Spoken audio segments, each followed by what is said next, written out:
80% of men's female friends are just failed talking stages, and I will die on that hill. Okay, and now what? Okay, this is not the case for me. Okay, that's not my life. But what if those people were able to have enough emotional maturity to navigate past whatever capacity in which they met? What if? You ever think about that possibility? But let's talk about the conversation that nobody's trying to have. Like, let's name the thing. Because the truth about the matter is, it's possession. Let's just call it what it is. Like, you guys try to navigate, men and women can't be friends. You cannot control yourself around the other gender once intimacy is happening. That's just what it is. If you feel in your heart of hearts that men and women cannot be friends at your core, if a man says that, listen, weird, kind of grapey vibes. And if a woman says that, also weird, you have a roaring inner, like ain't no war. Like it's, that makes you feel like you cannot have that kind of control around.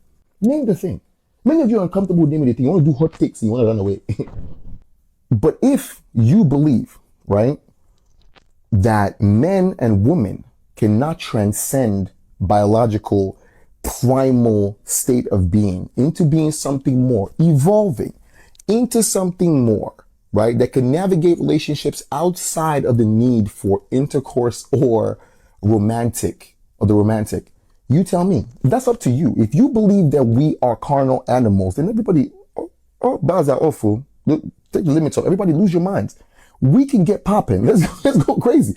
But if we're going to bring it all down, right? Wrap it all together and be honest about what the situation is, right? Statistically, it's proven that dopamine and oxytocin are released when you spend time with an attractive friend. Whether you like it or not, whether it is platonic or not, the brain cannot discern between the two, scientifically speaking, again.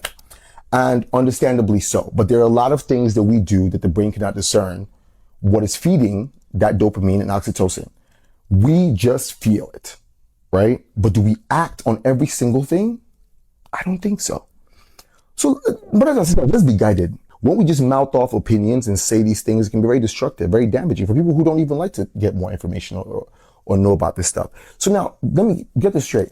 If you are the kind of person who you want a partner who is a Bambi, a complete, clueless, naive, no prior experience of navigating gender politics between both sides, then by all means, live your life. Get you somebody like that. You want a naive little person that you could ultimately, God, that's called grooming. Right? Is that what you want? Do what you want. I've said it before jokingly, but a lot of y'all want pets, not partners. And